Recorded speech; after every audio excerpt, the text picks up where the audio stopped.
It's Sunday night, and we are in a study on a various number of things, particularly in Revelation. I've spent decades studying the book of Revelation, defining everything in it. I did a series in the early 2000s, and it was 4.5 years on Sunday night. And it is an unbelievable amount of information. And there were 236 messages. Then I came back and did another 30 or so. Then I've come back again, and I don't know how many is in this series. And every time I teach it, I discover all these new things. How do you do that? Well, what you do, I've got a Strong's Concordance at home, and somebody was over there at the house the other night, and they said, "Wow, what is this?" And I've literally wore out the concordance. I've wore out several before that where they're just falling apart. I use the concordance to look up words. Then I'll go to other word study books. And that's how you do it. It's not hard, it's tedious. And you have to be willing to do that. And the only way you can be willing is God has to make you hungry enough to say, I want to find out what this means. And that's why when we teach on Revelation, we teach according to this first chapter and verse 1. I don't even know anybody that realizes what I say here. I've never heard a teacher or a professor or a so-called doctor of theology. Doctor of theology just means you have a PhD, you're a post-holder. That's about all it means to me, because I don't believe in these doctors of theology. I spent a lifetime studying this book. I've had some bad years and some good years. But God let me see some things. And if you will define things, whenever you look for a word, look at every word it's associated with. If I'm looking something up in McClellan Strong, and I'm looking up a particular word, it'll say, see so-and-so. I always go to that word where it says, see this. And then it may say it several times through an article. If you do that, you'll learn. All you really have to do is define words and never stop. And you will learn. I don't believe it.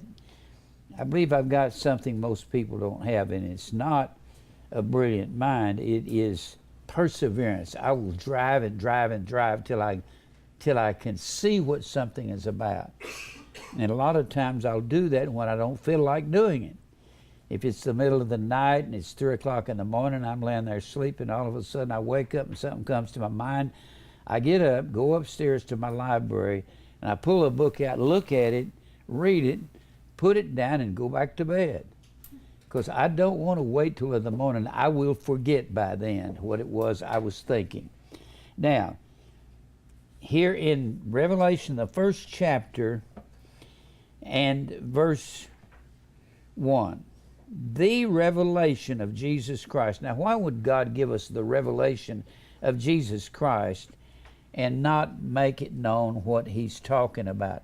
This is not a confusing book. It's only confusing to people who didn't know anything about the culture of that day. That's the only people it's confusing to. When you learn this culture of the things that they said, they spoke in idiomatic or in metaphoric language. Figures of speech is what they spoke in. And that's what he says here in verse 1. The revelation of Jesus Christ, that's what this whole book is about. Revelation Apocalypsis. A-P-O-K-A-L-U-P-S-I-S. A-P-O-K-A-L-U-P-S-I-S.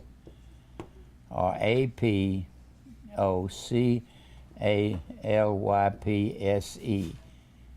Apocalypse. That's what it means. It's the apocalypse. When you hear somebody talking about an apocalypse, they think it's something very hazy and very smoky and something that's mysterious. Well, that's not what an apocalypse is. Apocalypse comes from apo and kalupto.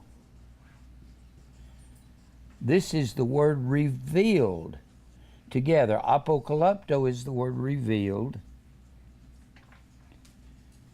And revealed means off with the cover. Well, if you take the cover off and you don't know what anything means, it's not doing you any good. So you got to study the culture of the day. Now, we've gone through a lot of things in here, and I'm at a place where I don't even know which direction to go sometimes. Let me show you something. I'm just going to talk to you a minute.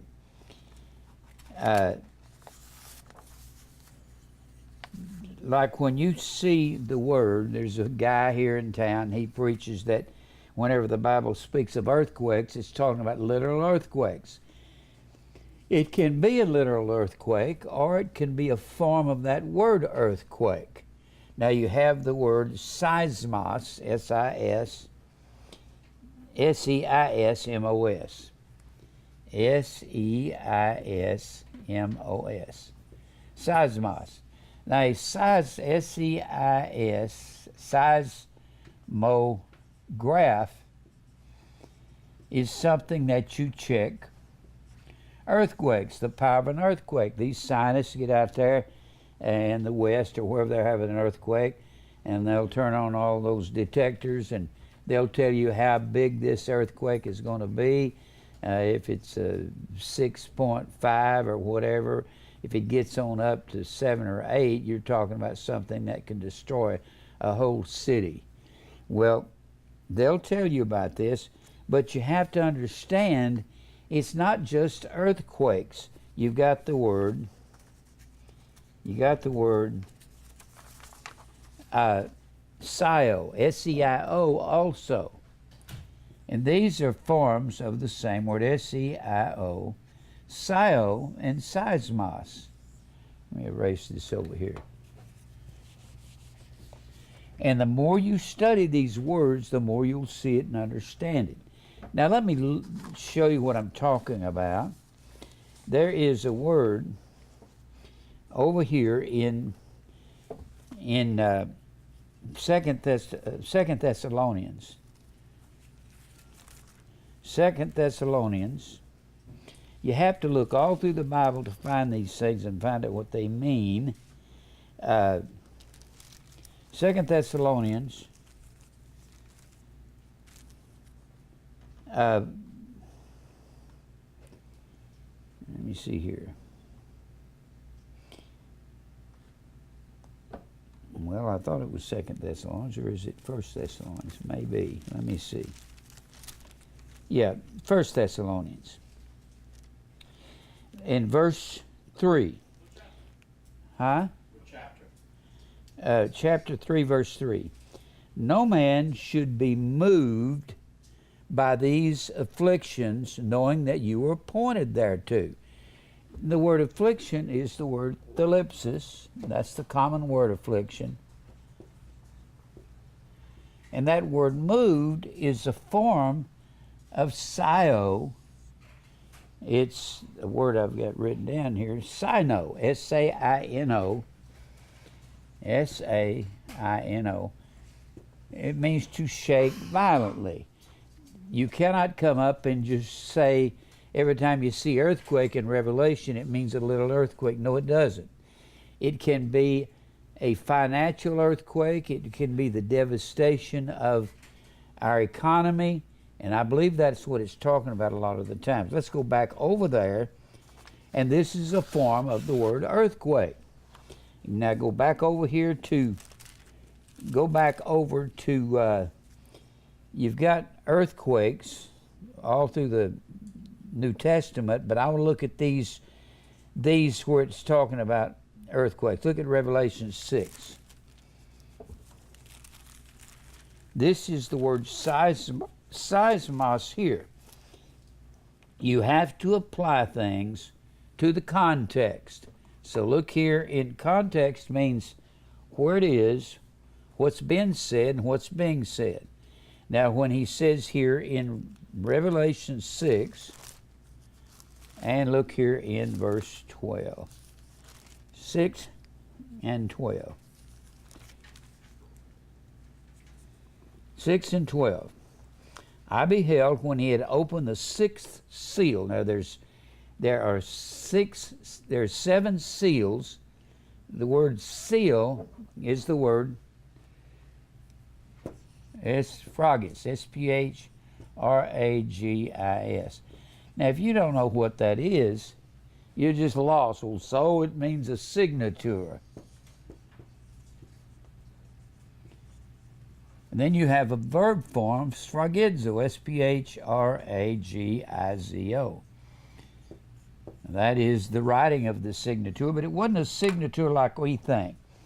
They rolled up they did not, when the Bible speaks of a book, they rolled up their scrolls like this. And they would roll it open to the place where there's reading it. And it was actually a scroll. Now when it was an official scroll, they'd roll it up like this. And then they had Caesar had a seal. It was Caesar's seal. And he would stamp it in clay or in hot wax, and he would put his seal on it. And if you were not worthy to open that seal of Caesar, then you could die. They'd put you to death. You couldn't just take an official paper from the Caesar and open it. If you did, you're taking your life in your own hands.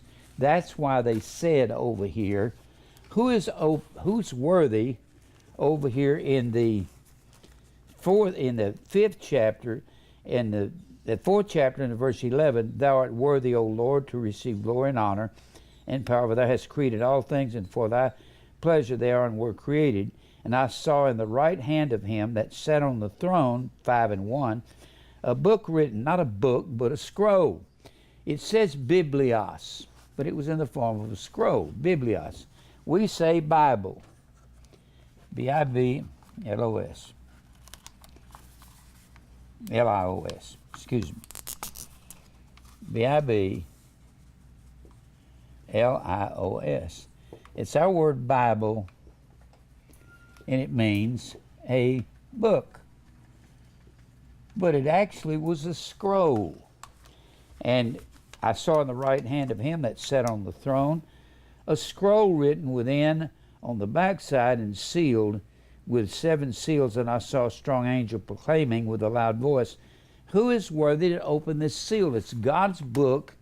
It's sealed in our hearts. Who's worthy to open the seal or open the book and loose the seals thereof? And then he goes into these verses about opening the seals. And so he says here in verse 6, now we've already gone through the other seals. We saw the 4 horsemen of the apocalypse in the first 4 seals. The beast, the sword, the famine, the pestilence. And if you've been here, you know what we're talking about. Then he says over here in verse 12, and I beheld when he had opened the 6th seal, and that's Christ sitting on the throne of our hearts, there was a great earthquake. Well, what goes along with the earthquake is the other things around it. There was a great earthquake, or a great seismos. A great seismos, right there. Now, you can't just assume that this is, you got to look at the other words in context and see what it's talking about. So, I saw, and lo, there was a great earthquake, and the sun became black as sackcloth of hair, and the moon became blood. Now, you've got the moon becoming blood all through the Bible. And I've looked at, to become blood out of McClintock and Strong meant to die, or to blood was used as death. To become blood meant to die. Well, the best explanation of this, I've read all kinds of places. Let me go back over here to Matthew 24. Matthew 24, and I'm going to try to show you how I think when I'm studying. Matthew 24, and I don't have time to go to all the places where the moon turns to blood. But look at Matthew 24. 24. All right. And the apostles asked Jesus, what's going to be the sign of thy coming and of the end of the world? And he says, he goes through all these signs. Many will come in my name saying, I am Christ, and they'll deceive many. Nation rise against nation, kingdom against kingdom. The love of many waxing cold, and the abomination of desolation, and through all these signs. And then they say, what is the sign of thy parousia? Coming. Now, some people try to come up and try to preach preterism with this. Parousia. They try to come up and say Jesus came back in 70 A.D. in the temple as an appeal to the Jews to believe him. Now, why would he come back as an appeal to the Jews to believe him when in 33 A.D., when he died on a cross, and he was coming in Jerusalem 4 days before that, and he looked out over Jerusalem and said, if thou hadst known, even thou in this thy day, the things that belong to thy peace, but now they're hidden from your eyes. Why would God blind them in 33 A.D. and then see if they would believe in him in 70 A.D. when he's got everybody ordained that's going to believe, and nobody believed in 70 A.D.? You understand what I'm saying? It's just foolishness the way these people think. And then he says, down here in verse 29, one of the last things he says concerning all these signs, he said, if somebody says he's here, or he's there, or he's in the desert, go not forth, don't believe any of that. Immediately after the tribulation of those days shall the sun be darkened, and the moon shall not give her light. Now, when you find a phrase that says, the moon shall not give her light, or the moon is turned to blood, it means the same thing. For the moon to turn to blood means the moon is dying. Well, it doesn't mean there's a literally dying moon up in the sky. It means that at night it's going to be pitch dark because there'll be no moon out. Don't mean the moon's not there. It died and somebody took it off on the other side of the universe and buried it. That's not what it means. It means you can't see the moon anymore.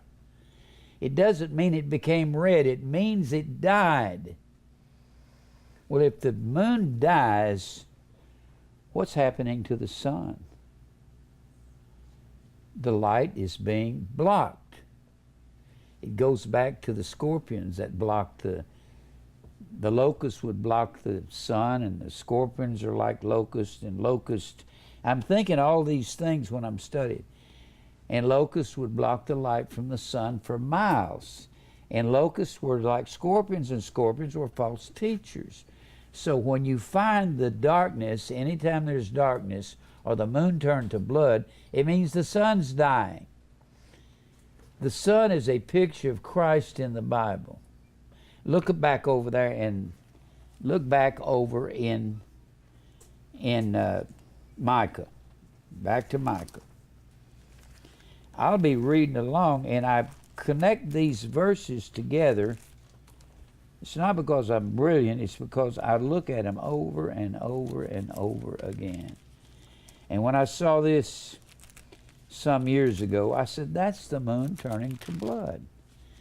If the moon turns to blood, the moon dies, and the whole purpose of the moon is to shine at night through the darkness.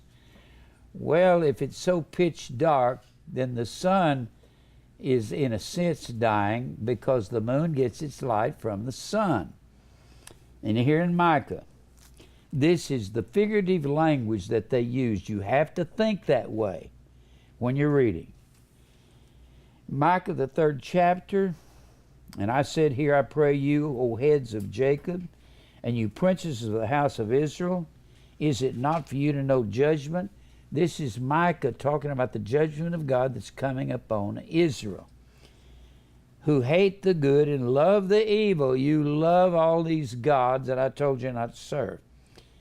Who pluck off their skin from off them and their flesh from off their bones, who also eat the flesh of my people and flay their skin from off them, and they break their bones and chop them in pieces as for a pot and as a flesh within the cauldron. Then shall they cry unto me, but he will not hear them. Then shall they cry unto the Lord, he will not hear them. This is talking about Israel. I will not hear you. He told Jeremiah, don't pray for this people. I'm not going to deliver them. He said the same thing to Ezekiel. He will even hide his face from them at that time, as they have behaved themselves ill in their doings. And here you have it right here, these next two verses. Thus saith the Lord concerning the prophets that make my people to err.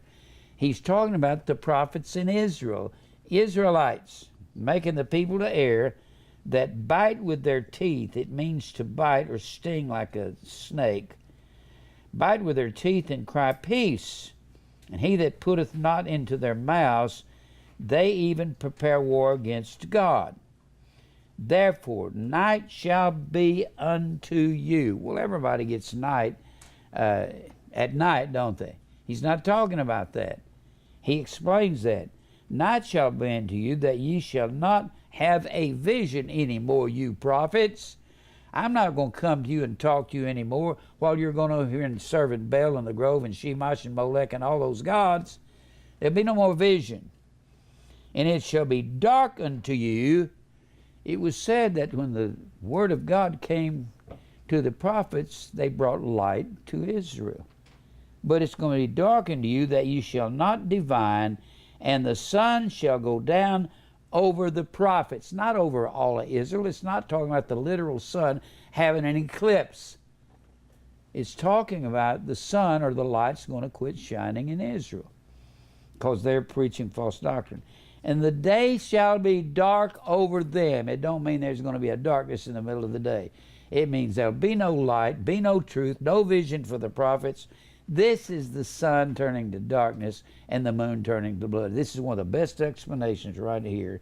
Then shall the seers be ashamed, and the diviners confounded. Yea, they shall all cover their lips, for there is no answer of God. God's not going to answer them. Now, back over here to where we were in Revelation. And I'm going to show you what I believe this is saying. I don't believe it's talking about literal words here. Let me show you. And I beheld, in verse 12, open the sixth seal, and there was a great earthquake, and the sun became black as sackcloth of hair, and the moon became as blood. No truth out there. The moon's not going to shine. It's going to be so dark over the prophets. And the stars of heaven fell unto earth. We've talked about why would God put some stars in here in the first chapter and switch to some other stars. When it says the stars of heaven fall to earth, it doesn't mean we're going to have a barrage of meteors come and hit the earth. One good meteor would give us a nuclear winter and there would be no life on earth anymore. That's not what this is talking about. This is talking about figurative language. Look back over here to chapter 1. Jesus has 7 stars in his right hand. There in verse 16. Verse 20, the mystery of the 7 stars which thou sawest in my right hand, the 7 golden candlesticks. The 7 stars are the 7 angels. Remember, 7 means complete or divine refinement. And he says, the 7 stars which thou sawest in my right hand, the 7 golden candlesticks, the 7 stars that's in the right hand of Christ, they are the 7 angels of the 7 churches, and the 7 candlesticks are the 7 churches. We've seen the 7 candlesticks be something else in the 4th chapter of Zechariah, that the 7 candlesticks are the eyes of the Lord. Well, they're the church here. if they are the eyes of the Lord over here, in Zechariah, they're the eyes of the Lord over here. If they're the 7 candlesticks over here is the 7 churches. The church is Israel. Church means called out. They were called out into the wilderness. So let's go back over here. You have to really think about these things. You just can't come up and say, well, that means 7 stars are falling. Well, look over here, back to chapter 8 of Revelation. Chapter 8. I'm showing you how I think. This is figurative language. In chapter 8 and verse 2, I saw the 7 angels. The is a definite article. It means there are no other 7 angels in this context. Well, the 7 angels we've already discovered is this. The 7 angels is the 7 stars in his right hand. Now here's my thinking. You've got to come up with things that make sense. Look over here in chapter 8. And I saw these 7 angels which stood before God, and to them were given 7 trumpets. We've already said trumpets are voices. Paul said over there in the 14th chapter of 1 Corinthians, I'll read just a sentence there in 1 Corinthians. The whole idea of a trumpet is to tell you something. If you're in the military, I went to military school, and reveille sounds in the morning. I heard it every morning, and it's hard for me to forget it. That means get up, meet formation. That's what it means. Instead of saying, everybody get up, meet formations, fall in. They don't have to do that. That trumpet means get up, meet formation. If you don't, you're going to be in trouble with the sergeant. So,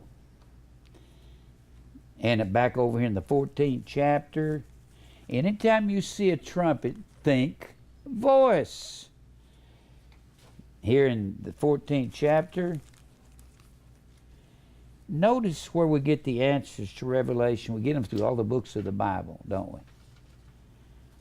Here in chapter 14, 1 Corinthians, not 15, 14. All right. Verse 8, of chapter 14, 1 Corinthians. If a trumpet give an uncertain sound, who shall prepare himself to battle? If the guy with the trumpet starts playing Stardust,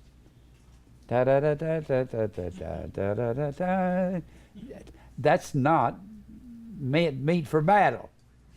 That's an old Hoagie Carmichael song out of the 40s. You can't get guys to prepare for battle playing Stardust. So likewise, you except you utter by the tongue words easy to be understood, how shall it be known what is spoken? For you speak into the air. Trumpets are for one thing, announcement. That means charge. And taps is played at night. No, you're not in this. Now, all right, now let's go back over here to Revelation. Let me show you. You got to think this way. Look in Revelation, the first chapter. First chapter. Verse 10. I was in the Spirit on the Lord's day, and I heard behind me a great voice as of a trumpet. These trumpets are voices. They're telling people what to do. And they're going to sound as judgment is prepared against these people. And he says this several times in here, a trumpet as of a voice. Just be looking for that. Now, go back over here to, back to the 7 stars, which are 7 angels of the 7 churches.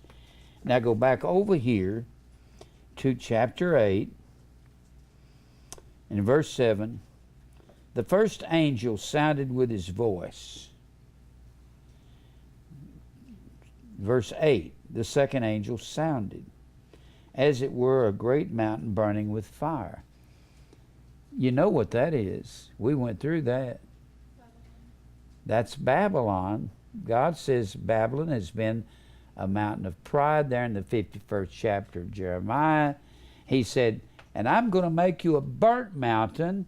And we see Babylon burning with the destruction of all the economy of the world in the 18th chapter. And everything is being destroyed. You've got to connect the thinking. Then he says, the second angel sounded, as it were a great mountain burning with fire was cast into the sea. And that's amazing.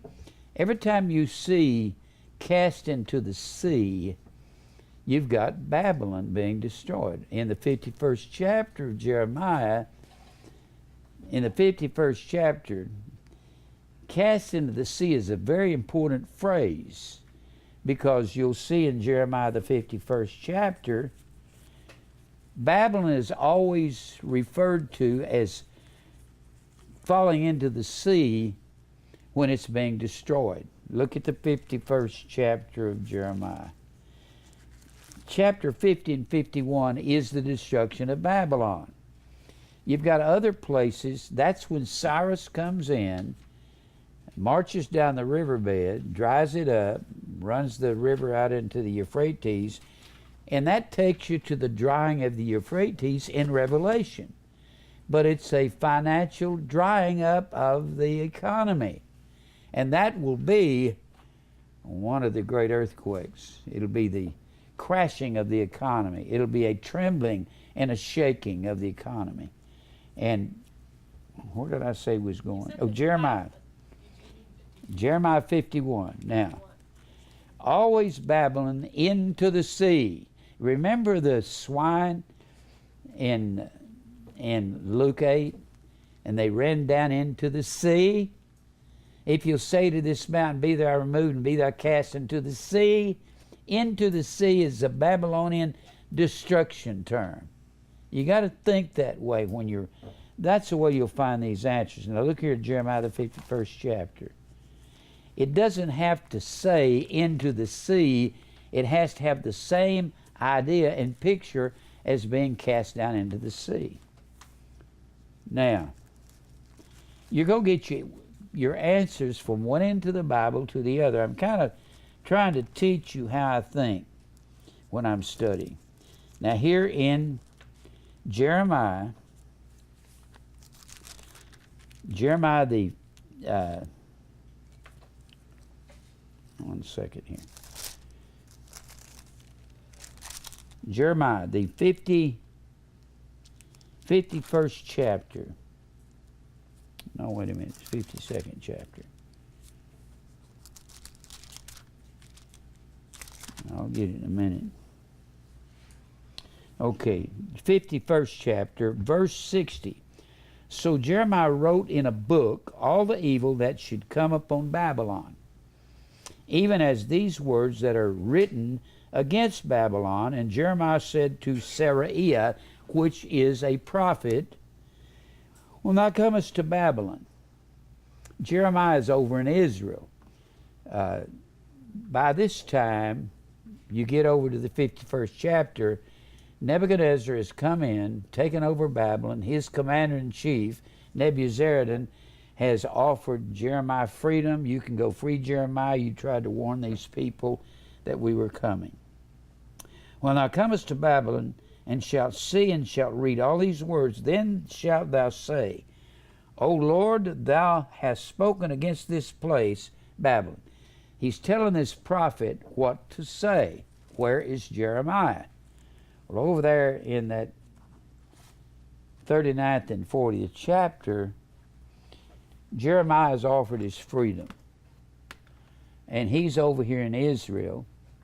And they're going to be carried away about 600 miles over here on the Euphrates over to the city of Babylon. Jeremiah says, I'll stay over here. I'll stay over here with Israel, with the poor. Nebuchadnezzar's going to let the poor keep living over here. And he sends Seraiah with this book of the law over to Babylon, And he says, when you throw this into the Euphrates River, then he said, that's what I want you to do with it. And Babylon will be cast into the sea or into the Euphrates. Now let's read the rest of that. It shall be when thou hast made an end of reading this book, that thou shalt bind a stone to it and cast it into the midst of the sea, into the midst of the Euphrates. This is Babylon going down. Thus shall Babylon sink, and shall not rise from the evil that I will bring upon her, and they shall be weary. And thus far are the words of Jeremiah. And all through here it says that Babylon will never rise again. You can read that through these 2 chapters. He says that over and over, that Babylon will never rise up again.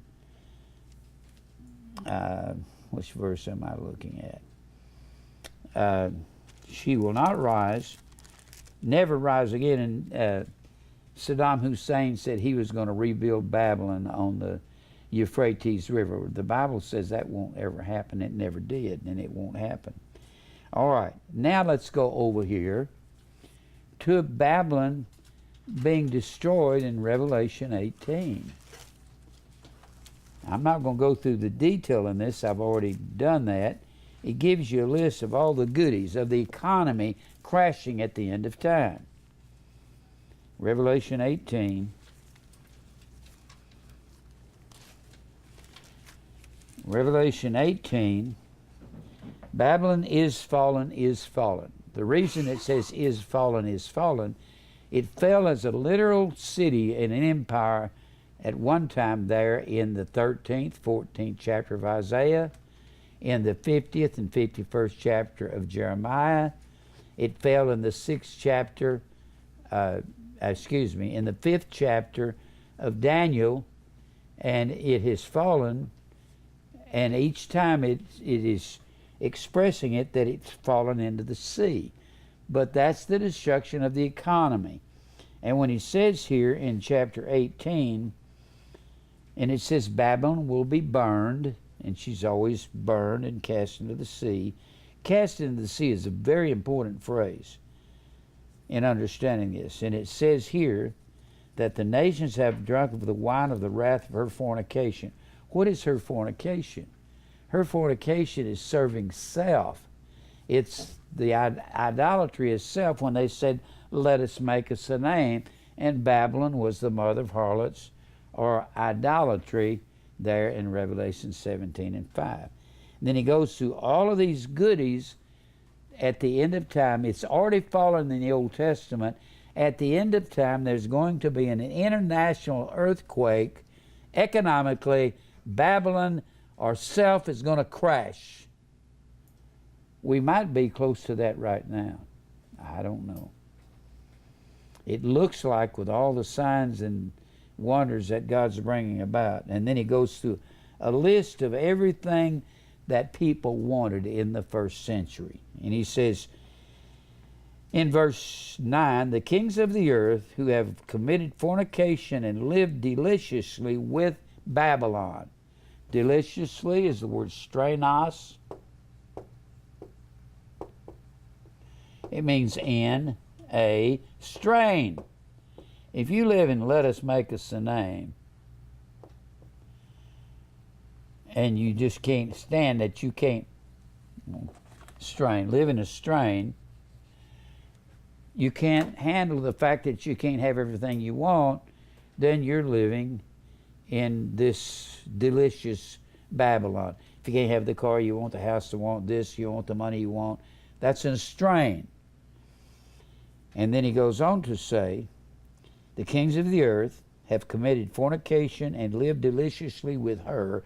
She is the idol of every person that doesn't know Christ. When man says, let me make me a name, let me make up my own authority, my own shem, that way I can have what I want. And lament for her when they shall see the smoke of her burning. It's that burning mountain in the 8th chapter at the sounding of that first trumpet.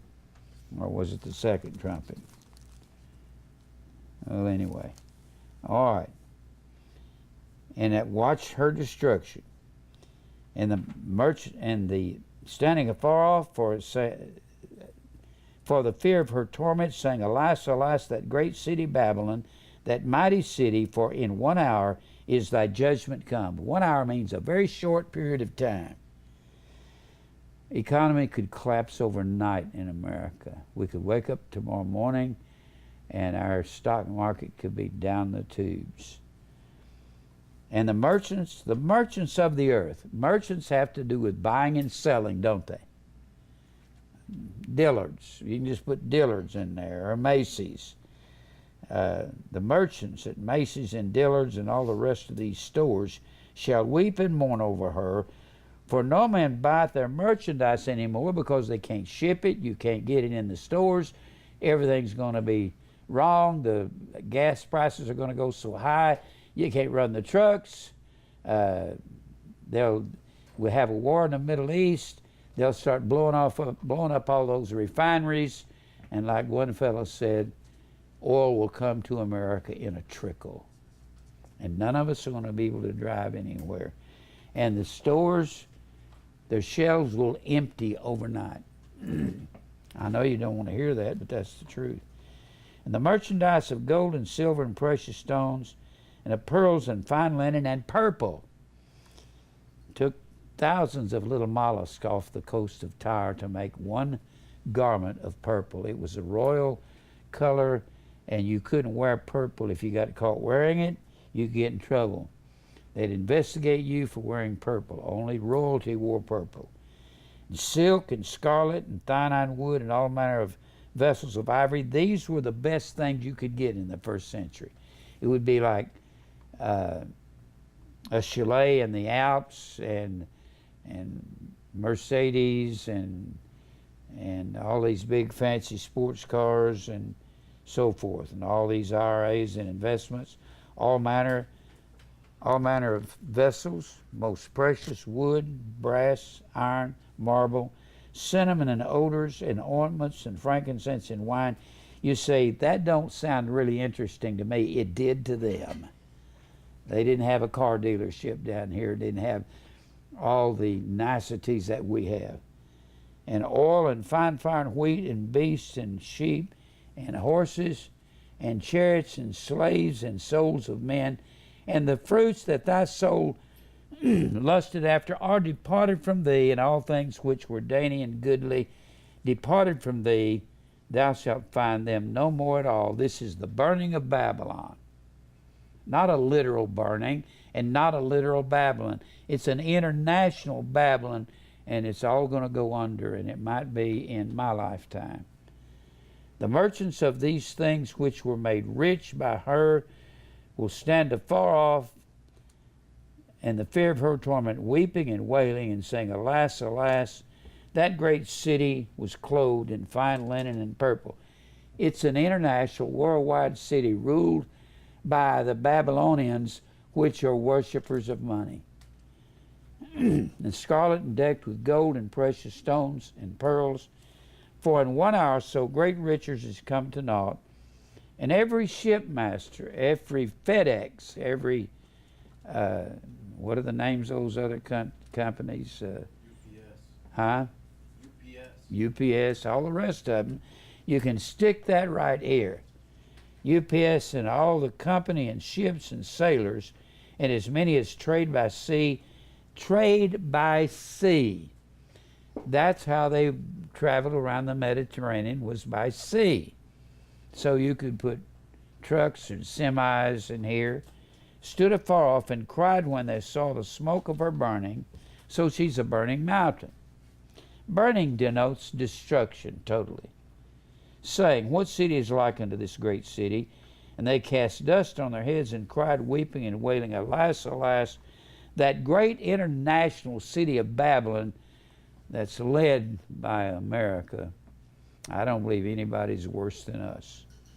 Wherein were made rich all that had ships in the sea, by reason of her costliness, for in 1 hour she made desolate. Rejoice over her, thou heaven, and ye holy apostles and prophets, for God hath avenged you on her. A mighty angel took a stone, like a great millstone, and cast it into the sea. There's Babylon going down again. Saying, Thus saith, with violence shall that great city Babylon be thrown down, and shall be found no more at all. That is the United States, that's China, that's all the cities of the world that go out for the flesh and for self. Now go over here to Mark 11. You ought to look everywhere you find the word cast into the sea. Mark 11.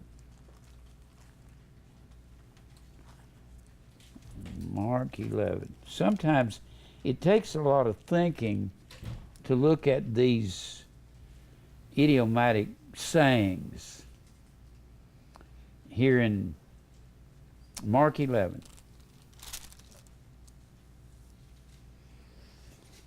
I'll just read the verse that we're really interested in. Verse 23. For verily I say unto you, that whosoever shall say to this mountain, Be thou removed, and be thou cast into the sea. And be thou cast into the sea, and shall not doubt in his heart, but shall believe that those things which he says shall come to pass, he shall receive whatsoever he saith. Be cast into the sea. Now this is Babylonian too. It's all about Jesus killing a fig tree. But it was a part on Peter's part. Peter was reprimanding Christ for killing a fig tree. It was against Jewish law to kill fig trees in that 19th chapter of Deuteronomy, or 20th chapter of Deuteronomy. The last two verses say you cannot kill fig trees, not even, they considered the fig tree the substance of man's life. When Jesus comes up to the fig tree, this was in Bethphage, we say Bethpage, house of figs. This is not the only fig tree that was there. There could have been hundreds of them there. And one of them, Jesus said, well, look here in verse 12. And on the morrow, when they were come from Bethany, he was hungry, and seeing a fig tree having leaves. That should be in great big letters, because having leaves means it was fig season. They had pre-season figs come on the tree, and you can look this up under fig tree or fruit tree in your McClintock and Strong. And when you look it up, it will say the pre-season figs came on before the leaves. So there should have been some pre-season figs there, and it was against the law to kill a fruit tree unless, in Leviticus 19, the tree was 5 years old or older, not bearing fruit. Then it was a tree that couldn't have figs.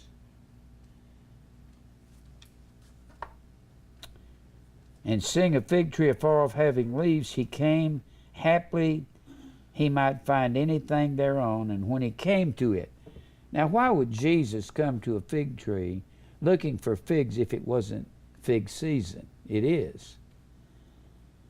And Jesus answered and said unto the fig tree. Well, wait a minute, let me finish this. Verse 13. And he found nothing but leaves, for the time of figs was not yet.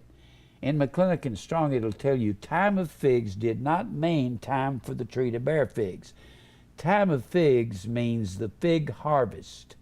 So they hadn't been harvested, therefore it should have had figs on it.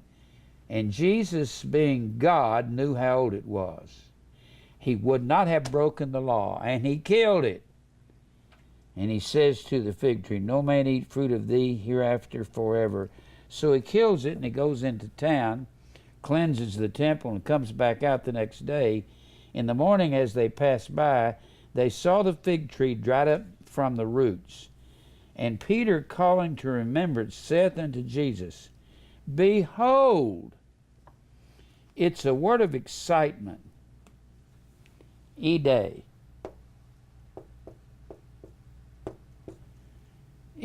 Behold, Jesus, you killed a fig tree, and it's against the law to do that. And then he says, you got some Babylonian attitude in you, Peter.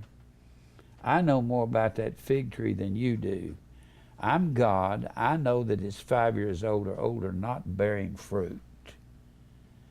And if it's not bearing fruit by the 5th year, lay the axe to the root of the tree, the Bible tells us. And Jesus, having said unto them, have faith in God. I'm God. I know what I'm doing. And Peter is arguing with him. He got real excited and said, "Day, don't you know Jesus against the law?"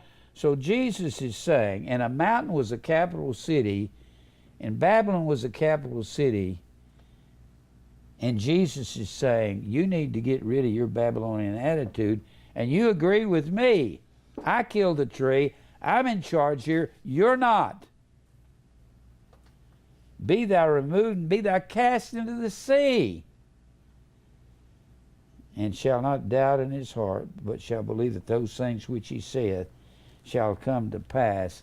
Then you can have what you lego saith. You can only, lego is the verb form of logos, which is the word. You can only have what you say when you agree with God. But when you don't agree with God, you've got a Babylonian attitude. Look over here in Mark, the 5th chapter. All right.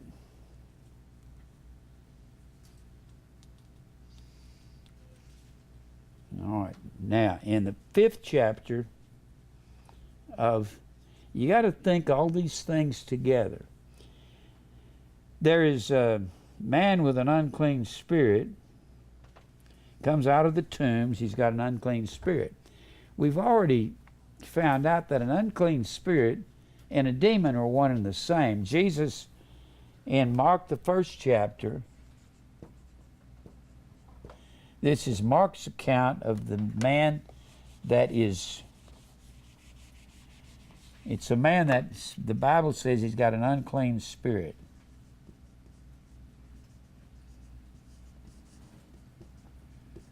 And then in Luke, the 4th chapter, it says he has an unclean daemonion. So, a daemonion is going to be the same thing as an unclean spirit, isn't it? Right? This is Luke's account of the same man that Mark's talking about here. He comes in the temple, finds a man with an unclean daemonion. Daemonion comes from dio, meaning to distribute fortunes. So once we establish this, and Jesus rebukes him, he said, I've got all these demons in me, and Jesus said, no, you don't. You have self in you. Jesus rebuked auto, and anytime you find auto, it'll be autoi, or aut-ada. The ada is feminine gender. Or it can be neuter gender depending on the end of the word spelling. auto is masculine gender, singular. And Jesus rebuked him. He said, I've got these unclean spirits. I've got a lot of unclean spirits in me. And when Jesus rebuked him, masculine gender, singular, he simply changed the gender and the number, singular, to rebuke him. He said, no, you don't. You got self. Jesus rebuked self. Well, if that's what a daemonion is, that'll be what it is every time you find it. And here in the 5th chapter of Mark, he has an unclean spirit. He has self in him.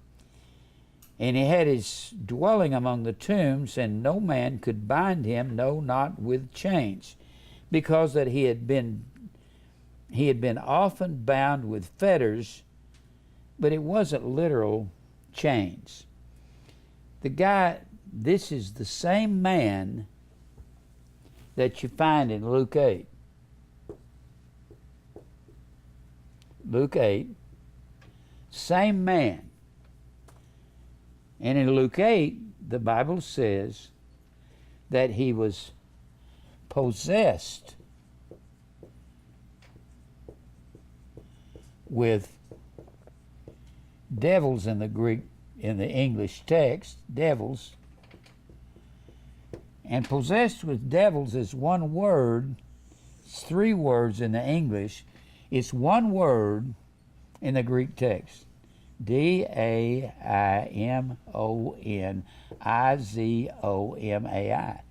It's just another form of demonizomai, or demon. It's just a form of demon right here. Possessed with devils. When you look up possessed with devils in the McClintock and Strong, and I've got a dozen other books, it will tell you possessed with devils meant to be insane. And we've said that insane, the definition of insane means the inability to think rational. And after rational. And look at how that ends over, holds your place right here. You have to go everywhere in the Bible to find out the meaning of these things. And go over to Luke, the 8th chapter. The 8th chapter of Luke. And when it tells you here in the 8th chapter, after Jesus deals with this man, I don't want to go through all of this.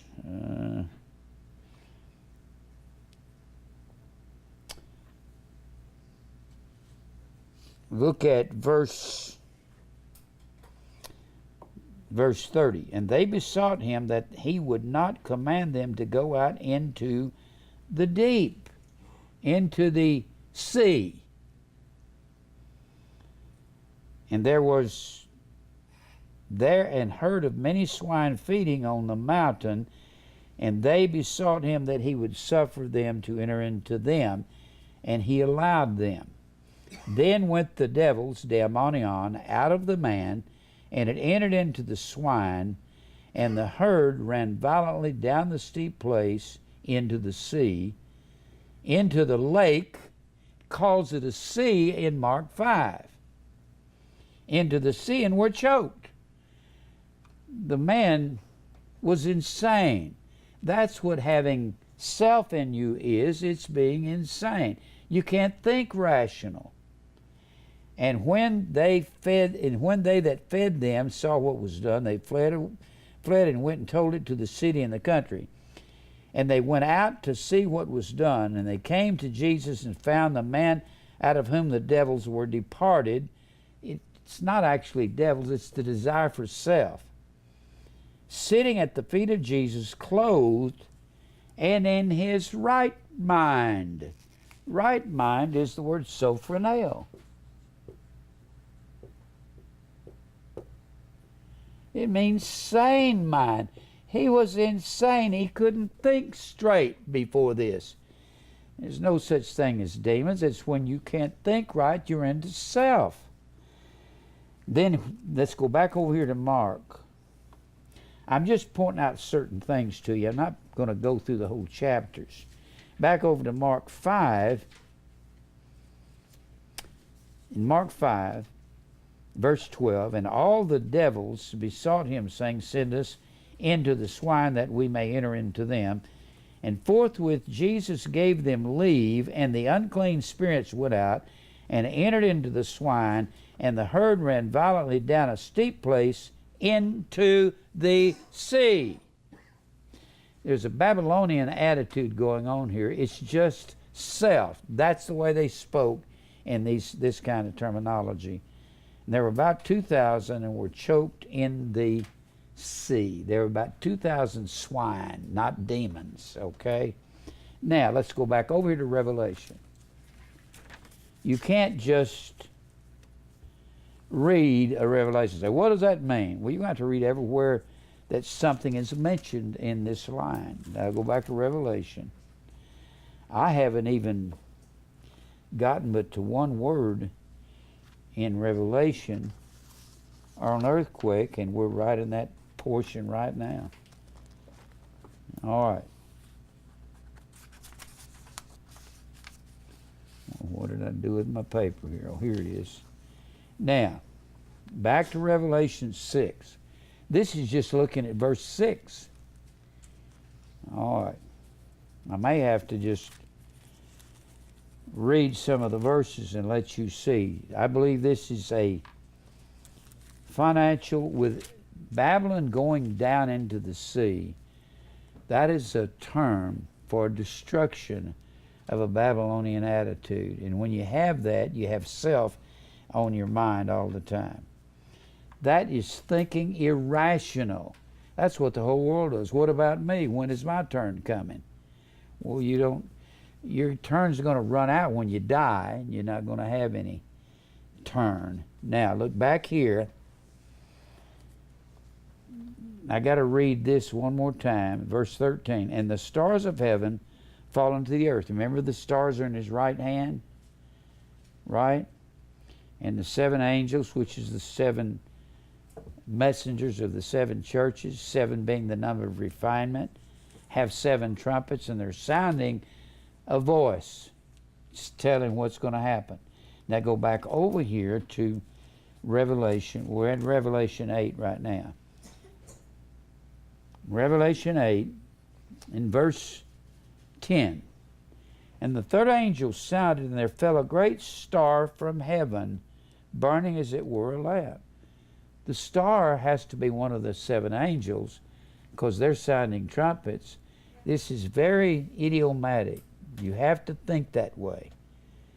A great star from heaven, burning as it were a lamp, and it fell upon the third part of the rivers and upon the fountains of waters.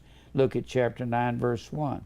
The fifth angel sounded, and I saw a star fall from heaven. The stars falling from heaven is not a shower of meteorites. We wouldn't have anything if that's what it was. And he keeps talking about these angels are sounding and stars are falling. I believe the stars from heaven, if the seven stars are us and we're refined and we're being sevened, the star falling is the word of God from our mouth. And that's the only explanation I can see here. Now, back over here to verse 13. Even as a fig tree, the stars of heaven fell into the earth, even as a fig tree casteth. There's no reason he would put in here the seven stars are in the right hand of Christ. And that's the seven angels of the seven churches, or the seven messengers. And he comes up and he's got stars falling. Well, the angels are the stars, aren't they? Or the messengers, the seven messengers. Angel, angelos means messenger. The seven messengers are the seven stars, aren't they? So when a star is falling to earth, it has to be the message from the messenger's mouth. And then he says, when she is shaken of a mighty wind. Now, these people that try to come up and say these are literal earthquakes, and one guy said, these are little earthquakes through the world. I don't think so. I believe they're financial earthquakes. In fact, the word Sio, S-E-I-O, is a form of seismos. And that is, we could read in Matthew 21:10, all the city was moved. Was moved is the word Sio. It's another form of earthquake. And then, well, look over there. Look at Matthew. You got to look these other words up to see what they're associated with. Matthew, they used words unlike us. They had words that were connected to each other, and we don't know nothing about that, the way they did it. Matthew 21:10.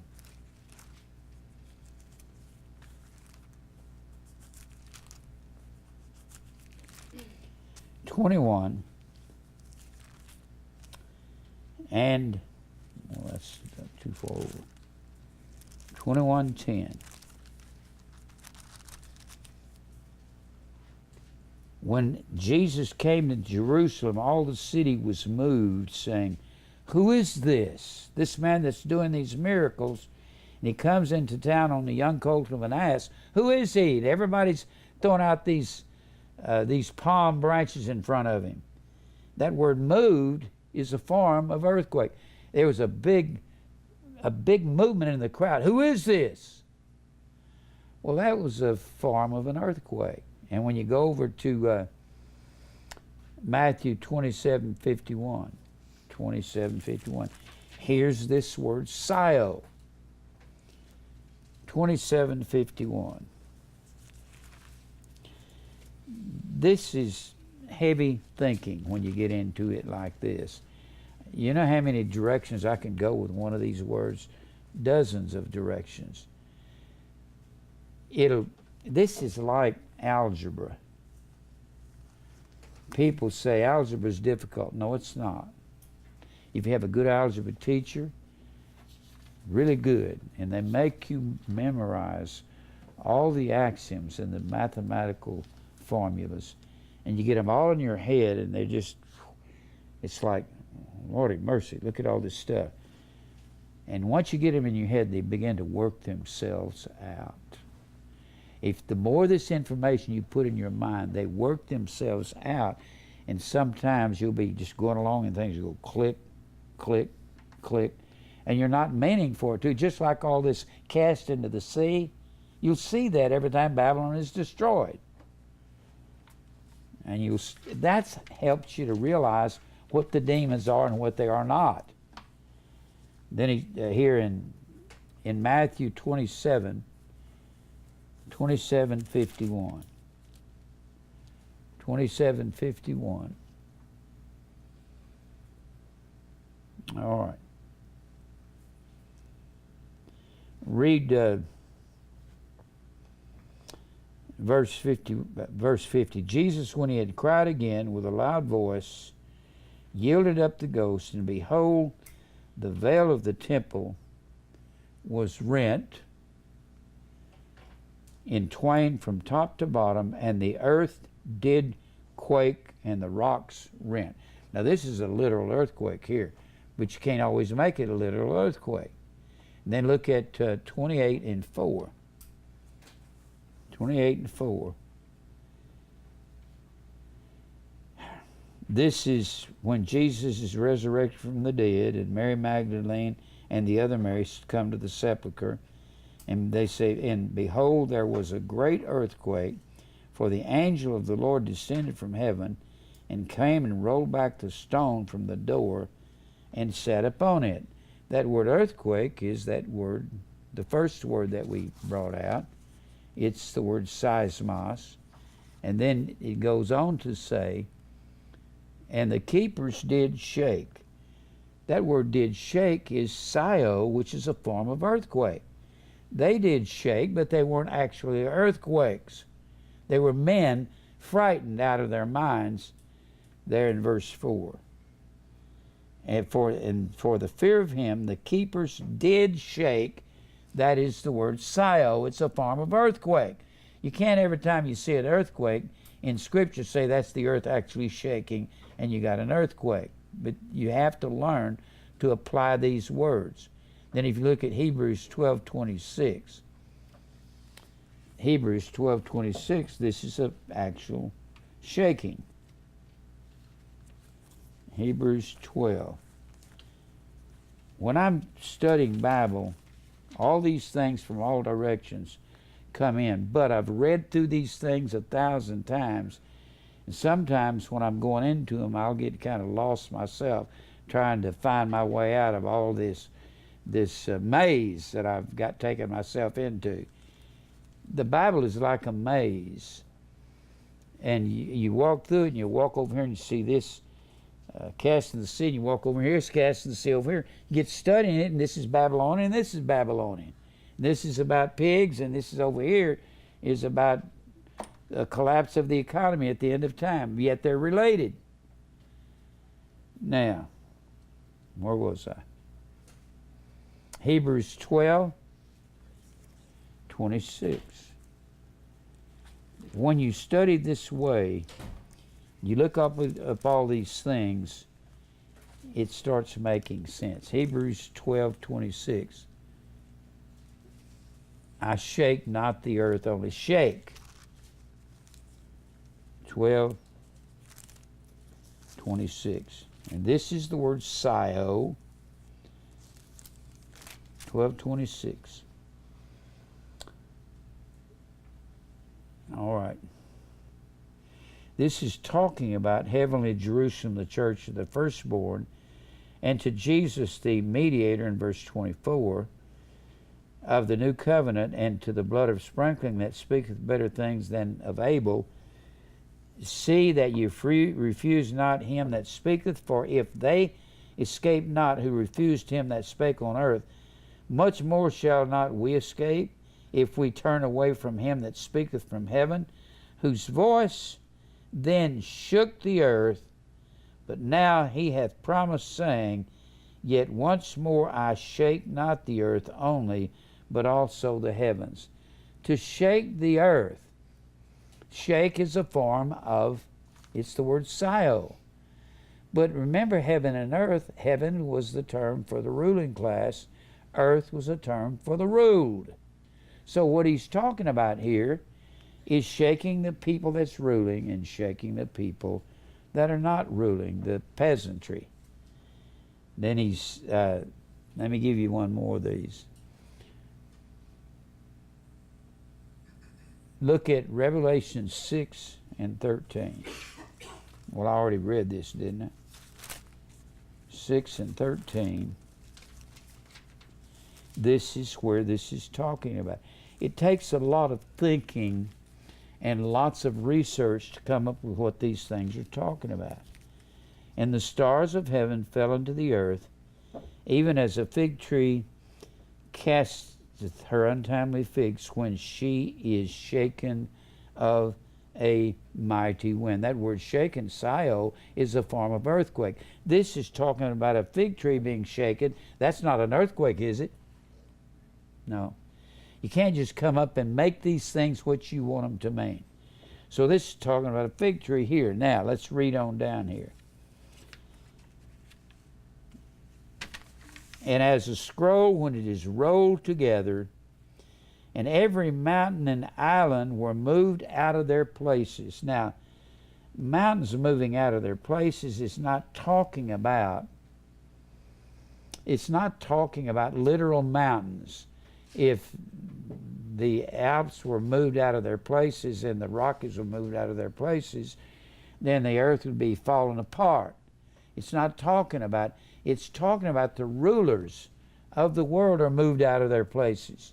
That's what a mountain is. You look up Mount in McClintock and Strong, the first thing it'll say is governments. And the kings of the earth and the great men and the rich men and the chief captains and the mighty men and every bondman and every free man hide themselves in the dens and in the rocks of the mountains, and said unto the mountains and rocks, Fall on us and hide us from the face of him that sitteth on the throne, and from the wrath of the Lamb, for the great day of his wrath is come, and who shall be able to stand? He's talking about when everything starts collapsing, the economy, the weather, everything else. You can't just come up and say, well, this means a real earthquake. Don't think so. Now let's look at the second time the earthquake is mentioned in Revelation. Well, I think we ought to read that. Now, look here in Revelation 8 and 5. Earthquake. Seismos. 8 and 5. And the angel took the censer and filled it with fire of the altar and cast it into the earth. And there were voices and thunderings and lightnings and an earthquake.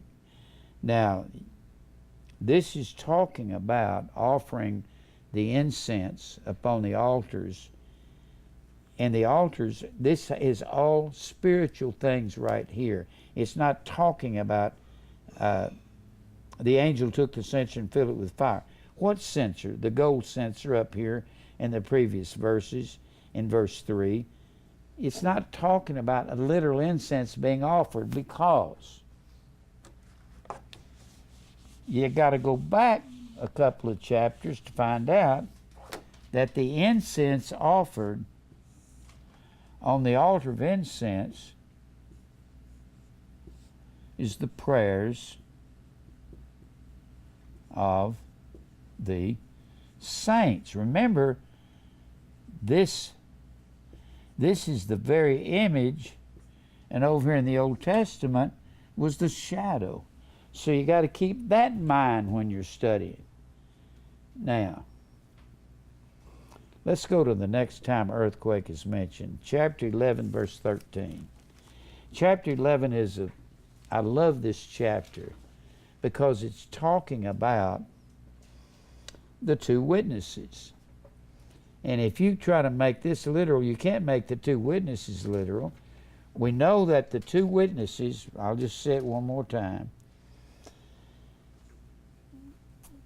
Verse 3, I will give power unto my two witnesses. It takes two witnesses to put anyone to death or to establish any law in Israel. You find that over in the 19th chapter of Deuteronomy and the 17th chapter of Deuteronomy. It takes two witnesses. It takes one. In our courts, it just takes one old drug dealer that he wants to cut his sentence, so they get him to testify against one of the drug lords that's down there in South America. And they prophesy. Now, this is going to take us into a whole lot of other things. And they shall prophesy 1,260 days clothed in sackcloth. 1,260 days. And this is going to take me all over the place. 1,260 days, 1,260 days. A score is 20, 3 score is 60, 1,260. This is 1/2 of 7 years on a 360-day Jewish calendar. Jewish calendar is 360 days, and it's also 42 months. You're going to see 42 months in here. 42 months is exactly half of 7 years. On a Jewish calendar or a Gregorian calendar or whatever calendar you want to use, it's 42 months, or it's a time times. It's very well understood this is 1 year, 2 years, and half a times. You'll find that here in this chapter. You'll also find it in Daniel, the 7th chapter.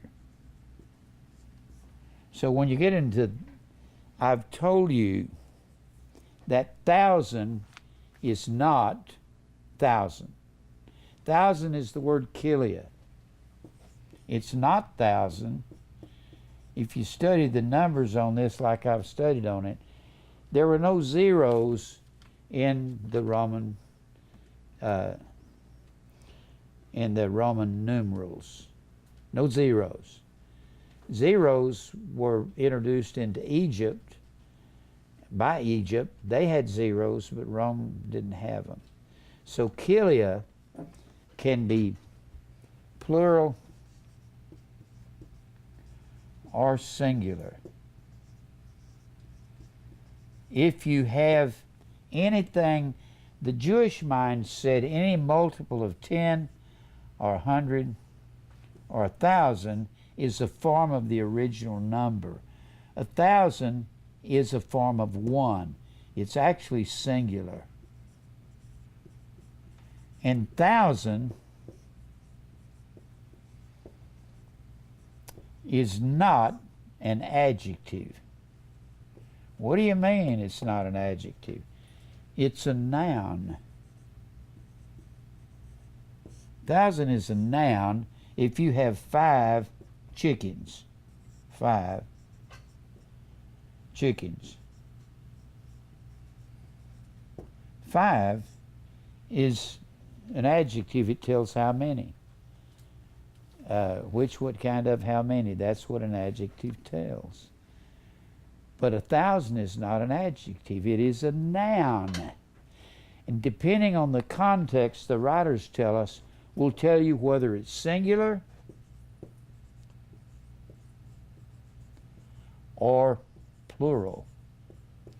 Let me show you kind of what I'm talking about on this.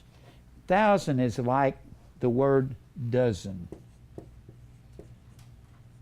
It's like the word deer or fish. The fish ran into the net. Well, how many? Well, fish could be 1 or 10 or 20 or 50. You have to stipulate how many fish. I saw the deer run across the meadow. Well, you mean one deer? Well, it could be 1. Or it could be 50. The deer ran across the meadow. It depends on the context. Well, here, 1,203 score days, this 1,000 right here has to be singular because it goes with a whole lot of other verses. It has to do with the 42 months, the time, times, and half a times. You can find the time, times, and half a times over in the 7th chapter of Revelation when that man of sin begins to wear out the saints at the end of time. And you're nearing the end of all things. I have to go back to the 70 weeks of Daniel to explain this. I got to move away from that, but I've got to move away from this to explain Revelation 20. Revelation 20, Kilia, can only mean 2,000 years. In the context, 1,000 doesn't fit.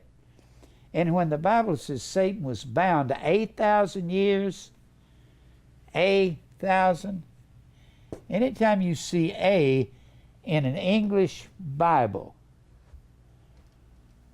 in the place of another word, a and an are indefinite articles. It means if you have an apple, you could have another one.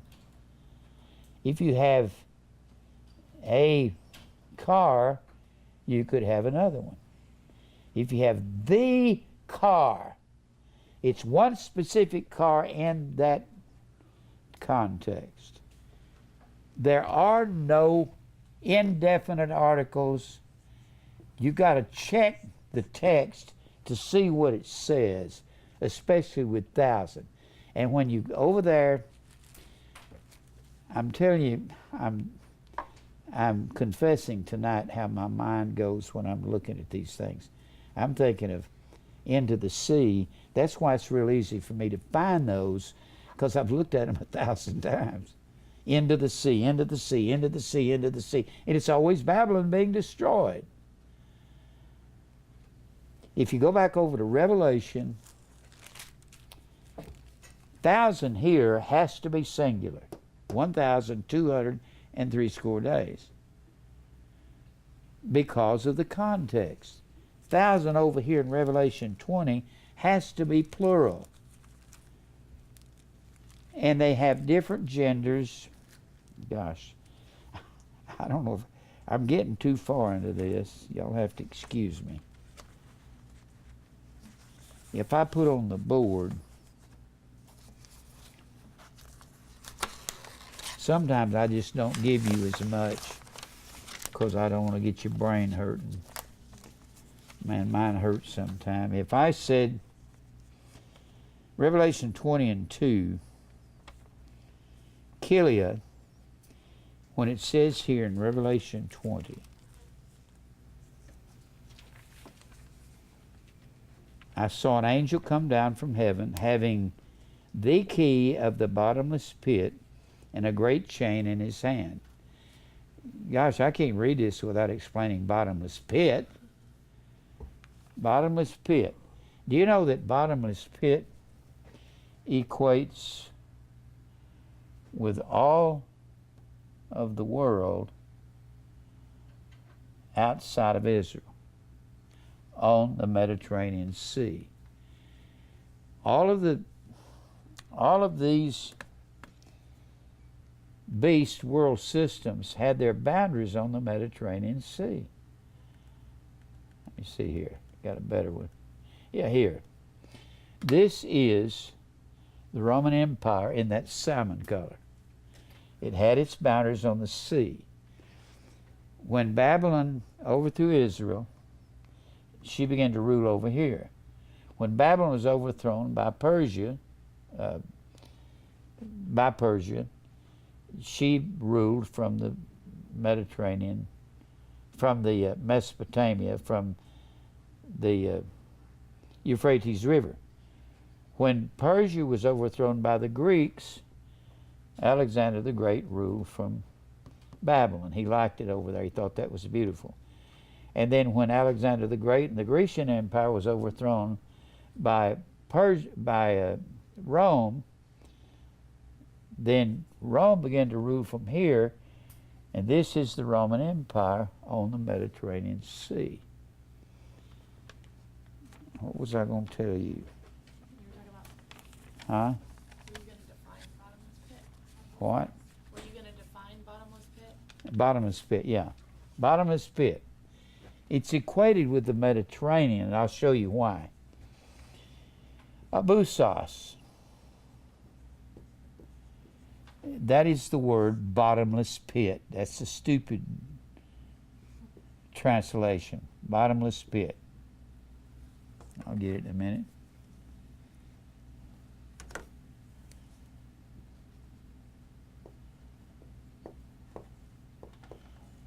It's a construction. Abusos is our word abyss. And it has the same meaning as abyss. Abyss is a construction of the word bathos.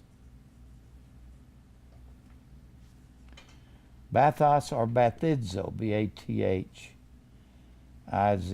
bathizo. And it means something with great knowledge, great understanding. Placing the alpha privative in front of bathos, it translates abyss, and it gives the exact opposite meaning of bathos. That's the alpha privative. That is the word they translated bottomless pit. That was a reference to the Mediterranean Sea, because abathos means no knowledge. In the Bible times, only one place had the knowledge of God, and that was Israel. Everywhere else in the Mediterranean had no knowledge. That was the bottomless pit where the beast rose out of. You see it rising out of the sea. Isn't that amazing? Out of the sea in Daniel 7. It's rising out of the sea. And you find it being plunged into the sea when it's destroyed. It comes up out of the sea or out of the Mediterranean. That is where the beast comes from. And then Rome was preceded by the Grecian Empire, and the Greeks were preceded by the Persian Empire, and then Persia preceded by the Babylonian Empire, and they all came out of this Mediterranean Sea area, the place that did not have any knowledge of God except for Israel. It's a very simple thing to understand.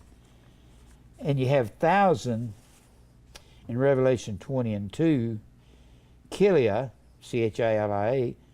It's a cardinal number. They say it's a cardinal number, but the authorities say it's not. They say it's not a number. It is a noun. And it's got a different spelling from Revelation 12 and 6. Kilios, accusative voice, feminine gender. Revelation 11 and 3, Kilios, feminine gender, accusative voice. And then 1,000 years, one day as the Lord is 1,000 years in one day. Kilios, it's plural, nominative, neuter gender. That's over in 2 Peter 3 and 8. A day as the Lord is 1,000 years. And that 1,000 has to be 1,000 because of the context. If I get time, I'm going to go through all of this. I need to go to the 1,260 days. This is half of the last 70th week of Daniel's 70 weeks, and it has to come at the end of time. That will be in the middle of the last week. It says, he shall confirm the covenant with many for 1 week, and in the midst of the week, this is a week of years, or 7 years, he'll cause the sacrifice and the oblation to cease, and that's when the two witnesses, which is us, that's where the two witnesses will rise up and preach to the world, and will be crucified for it, will be destroyed. I don't have time. I've kind of come up with a whole bunch of complex things here I don't have time to finish because I'm out of time. Am I out of time, Mike? Yeah. I'm going to have to come back and go further into this in order for you to understand it. 90 seconds. The 42 months is the 3.5 years and 3.5 years. And the man of sin, the Bible says, he shall confirm the covenant with many for 1 week in Daniel 9:27. But it doesn't say he shall confirm the week in the original text. It says the week shall confirm the covenant. How can the man of sin confirm God's covenant with his people? The entire week, the church will have to go under attack and stay under it. They're going to give 3.5 years of peace, and then 3.5 years of declaring war with the saints. And that's what you find here, 3.5 years on a Jewish calendar. That's why it has to be, in the 1,260 days, it has to be 1,000, has to be 1,000 years. But over here in Revelation 20, it has to be 2,000 years, because at the end of I'll just give you the verse. My father's friends would try to preach on this, and when I was a kid, this verse really bothered me, these two verses. Verse 5 of chapter 20, but the rest of the dead lived not again until the 1,000 years were finished. This is the first resurrection. If it was 1,000 years, what does 1,000 years after the death of Christ mean? Nothing.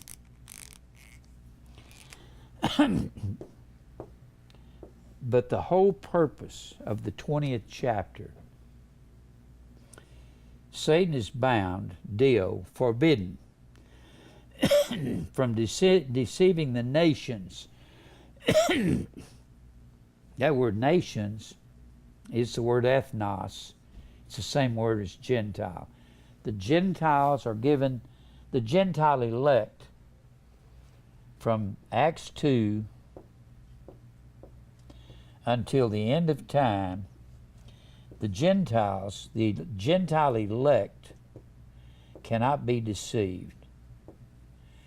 And Satan is forbidden from deceiving the Gentile elect for 2,000 years. It's been 2,000 years so far. We know in Acts the second chapter, that the last days are here. The days of the Lord is 1,000 years. 1,000 years is 1 day. There in 2 Peter 3 and 8. I don't know. I don't begin to guess. From Acts, the second chapter, until the end of time, this was around 33 A.D. when Jesus died.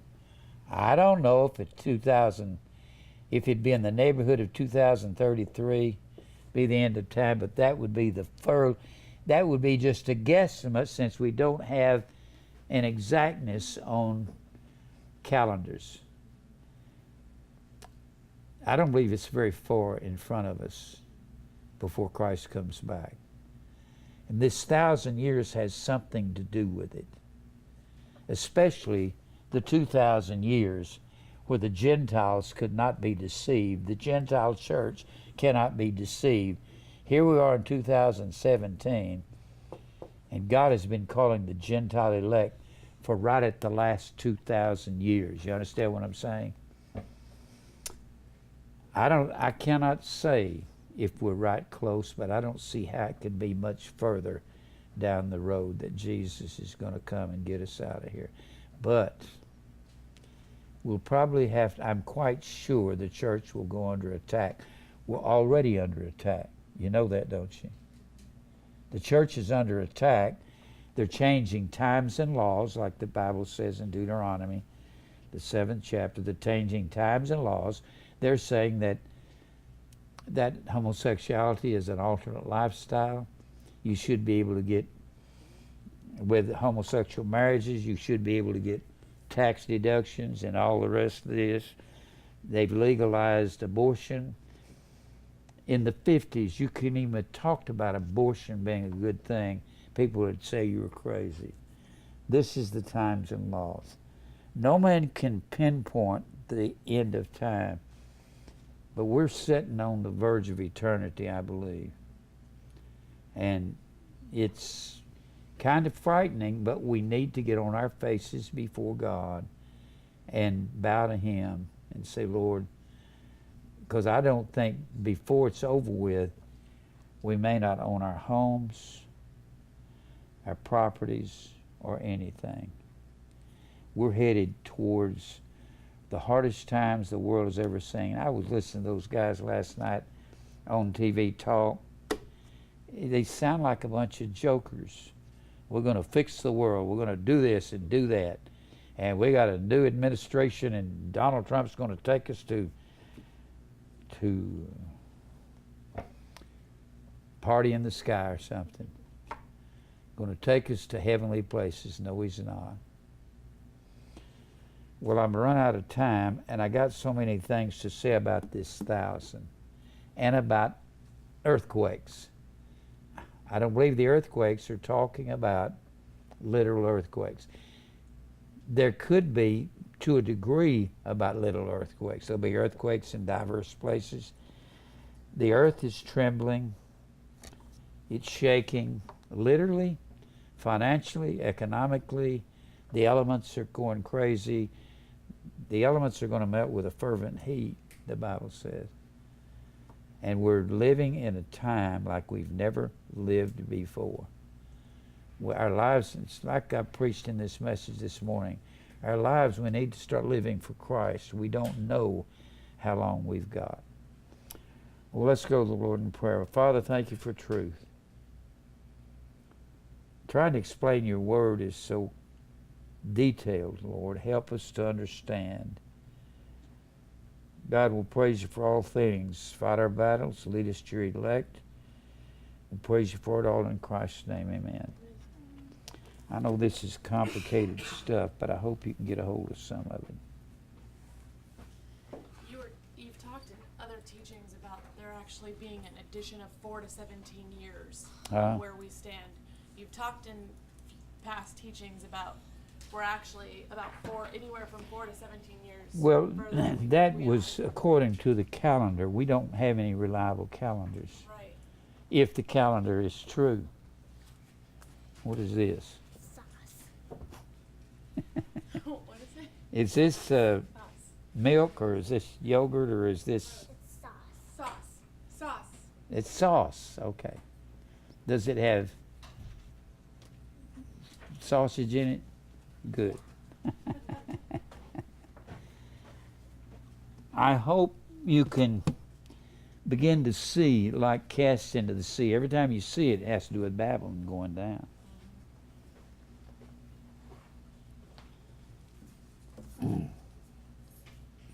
I hope this is not too complex and you can see some of these things.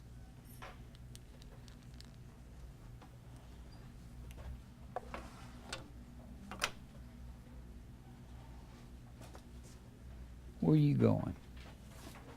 Huh?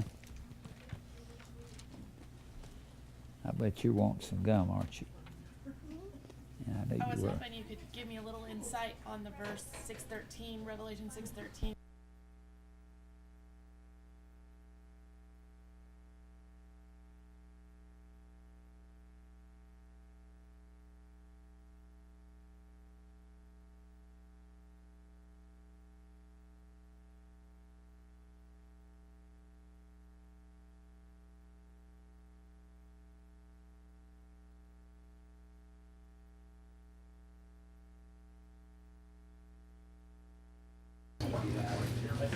It's kind of like the 24th chapter of Matthew that says, Put all their stuff up, I guess. Like you should be doing. I started to say it.